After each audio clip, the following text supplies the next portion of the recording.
Ang lawak ng mundo. Isipin mo, dito pa tayo nagkita. Oh. Di kaya tandaan na ito, no? Na tayo talaga sa isa't isa. Naisip mo ba yun?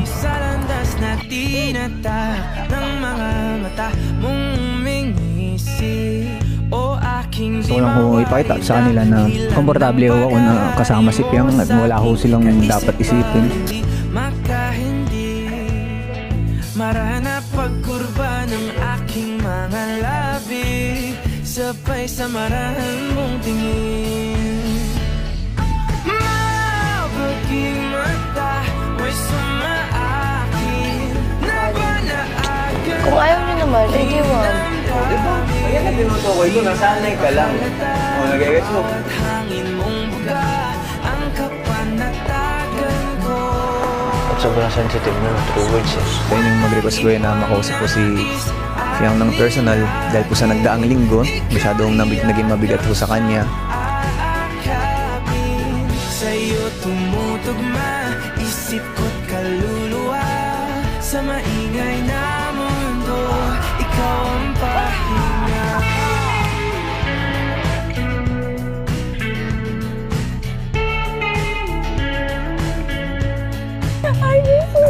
Bawat hawi mo sa iyong buhok ay lalong lumalalim ang And very caring. Like, every time na may provoke or pag hindi ako okay, super comfortable kung mag-open nang walang natatanggap na judgment. Masarap po sa pakiramdam na may nasasandalan ka po, na may napapaglabasan po kayo ng sama ng loob. Mabaging mata, may sumaakin na ba na agan ang aking damdamin. Di man ipahalata, bawat hangin mong buga, ang kapanatagan ko. He cheated on me. Walang ibang nais paninagin, ikaw liyagan siyang aakapin. Sa'yo tumutugma, isip ko't kaluluwa. Thank also JM for owning one of my support system. Lumalim po ng sobra sa counseling po. Mas pinapahalagaan po namin sa labas ng bahay. Nandiyan ho kami ni Fiam para sa isa't isa, kuya. To the point na yung problema niya, problema ko na din. Bagay na gusto ho namin tahakin sa mga bagay na ninanais namin makantan. Mas involved na po yung life ko sa life niya. And mas involved na din po yung life niya sa life ko. Paano niya po protektahan? Ganun ko siya pinapahalaga.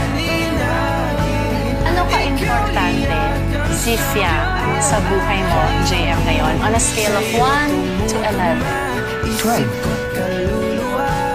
Sa maingay na mundo, ikaw ang I promise, whatever happens sa karir mo, sapat na to sa industriyang to. Hindi ako mawawala sa tabi mo. I will never, ever leave you. Gusto ko siyang protektahan. tangi maaari pang hayaan mo kung salubungin ang bawat kurba mo.